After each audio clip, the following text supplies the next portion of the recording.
todas esas cosas intervienen allí y van formando ese tejido novelesco de aventuras. Y yo diría que la vida de Bolívar es una sucesión de novelas. Una novela, la aventura de la Primera República y su relación con Miranda, una novela, su viaje por el Magdalena, donde vivió su célebre romance con Anita Lenoir, cuando le dieron 200 hombres y él se fue liberando de españoles el Magdalena y consiguió otros 500 soldados en Monpós y se fue para Venezuela, y cuando entró en Venezuela tenía 1500 y cuando avanzó por Venezuela tenía 3000 y entró en Caracas 3 meses después, victorioso, después de una campaña fulminante que sus propios jefes le habían prohibido, pero que ahora llamamos para la historia la campaña admirable con la que se fundó la Segunda República Venezolana. Bueno, un ser muy notable como general, como guerrero, como político, como pensador, un hombre de un estilo literario magnífico, sus cartas son maravillosas, sus proclamas son elocuentes, sus discursos, su oratoria era subyugante,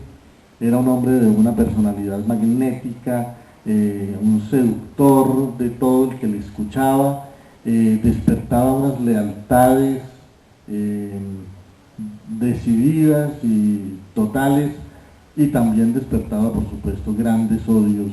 y algunos de esos odios lo persiguen todavía hasta hoy se escriben libros contra Bolívar. Por ahí salió uno hace como 2 meses, tratando de demostrar que todo lo que hizo Bolívar no era más que traiciones y crímenes y cosas. Y hasta Marx escribió por allá, a mediados del siglo XIX, un libro en el que le importó 5, que Bolívar hubiera liberado 5 naciones y que Bolívar hubiera sido el agente más eficaz de la primera gran lucha contra el colonialismo en el mundo entero. Todo eso se le borró de la mente a Marx, que se supone que era tan perspicaz, y se decidió solamente a calumniarlo y a acumular descalificaciones basado en los libros de unos cuantos hombres que odiaban a Bolívar, y no consultó uno solo de los libros que demostraban la grandeza de esa lucha, la abnegación de esos pueblos, y cómo Bolívar ni siquiera había sido el inventor de esa lucha por la independencia. La lucha estaba ya madura en todo el continente cuando Bolívar apareció y se convirtió en el líder que toda esa lucha dispersa necesitaba para llegar a su triunfo. Ahora, a Bolívar le tocaba luchar en 3 frentes simultáneamente. Por un lado, luchar contra los españoles, cosa que no era fácil porque los españoles tenían todos los barcos, todas las armas, todos los recursos, todas las riquezas, todo el poder de los impuestos, toda la administración. Por otro lado, le tocaba luchar con sus propios amigos para convencerlos de que eso sí era posible, de que no era una locura, de que no se desanimaran, de que adelante, de que no, porque aquí había una falta total de confianza en que fuera posible ese triunfo. La gente desmayaba con mucha facilidad, se desanimaba con mucha facilidad, no se sentía con el derecho de llegar a ser dueña de estas tierras, no se creía con la habilidad de llegar a ser gobernante, pensaban que eran otros los que tenían el derecho de gobernar, los que tenían la habilidad para hacerlo. Entonces había una segunda lucha de Bolívar con sus propios generales y con sus propios hombres para tratar de insuflarles un poco de decisión y de confianza. Y la tercera lucha era tal vez la más difícil de todas. Masur lo dice muy bien, es que a veces hay quienes comparan las guerras americanas, las guerras de la independencia latinoamericana, con las guerras europeas. Sobre todo a ciertos españoles les gusta mucho hacer esas comparaciones. Y dicen, no, pero es que comparado con las guerras napoleónicas, esas guerras de América Latina no eran nada, eran unas escaramuzas. Si Napoleón gobernaba 250.000 soldados y había batallas de 500.000 hombres en Europa, ¿qué nos van a venir a mostrar aquí batallas en las que había 2.500 hombres de un bando y 2.500 hombres del otro y que nunca hubo más de 10.000 en cada bando? Esos son batallitas, eso no tiene importancia,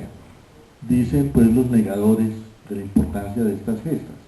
Pero Masur, que es un hombre sabio y lúcido,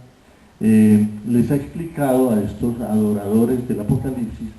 que el problema no es cuántos hombres combaten, sino cuáles son las consecuencias de esas batallas.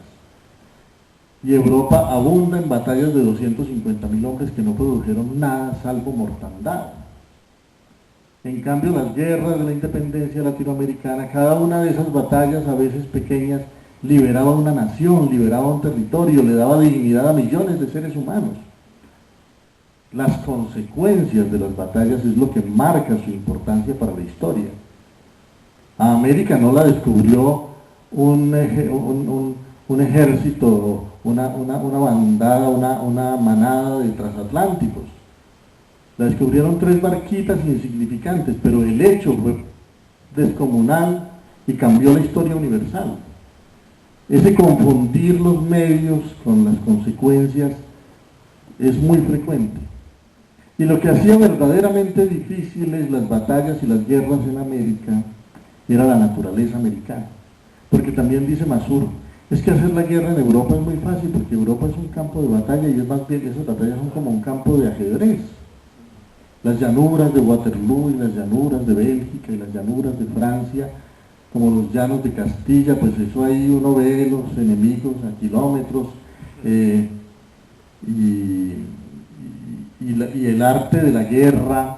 estaba tan codificado en Europa desde la antigüedad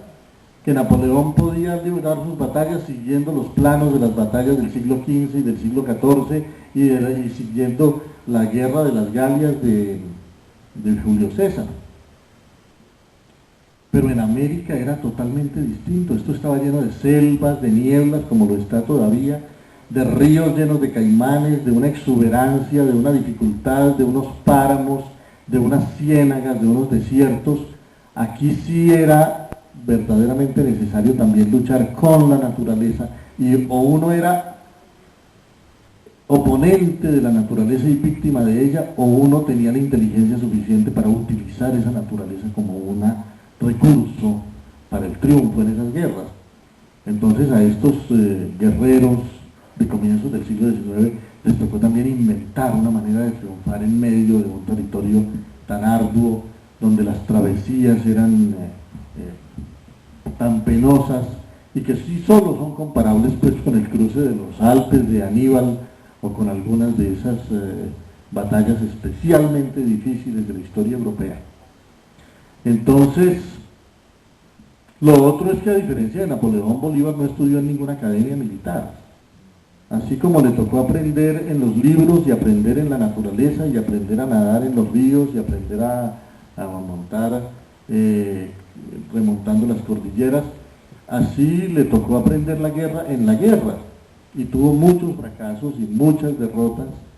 y lo admirable en él es la capacidad de alzarse de nuevo y de recuperarse de tantas derrotas y de aprender verdaderamente de los fracasos y de aprender verdaderamente las lecciones. Y bueno, para mí ha sido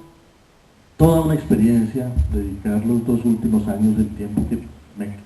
he podido disponer para eso, en aprender un poco lo que fue la vida de Bolívar, y no solo la vida de él, no es tanto la mistificación de un hombre, sino a través de él lo que fueron los esfuerzos de unas generaciones, lo que fueron las luchas de unas naciones y lo que fueron los sueños, muchos de los cuales todavía apenas cumplidos a medias, de la construcción de democracias y de repúblicas en estas tierras nuestras. Creo que lograron cosas muy importantes. Creo que nosotros no seríamos lo que somos si no tuviéramos la conciencia de que pertenecemos a naciones libres, de que somos ciudadanos, de que tenemos el derecho de reclamar, que tenemos derechos, que no somos súbditos de los europeos.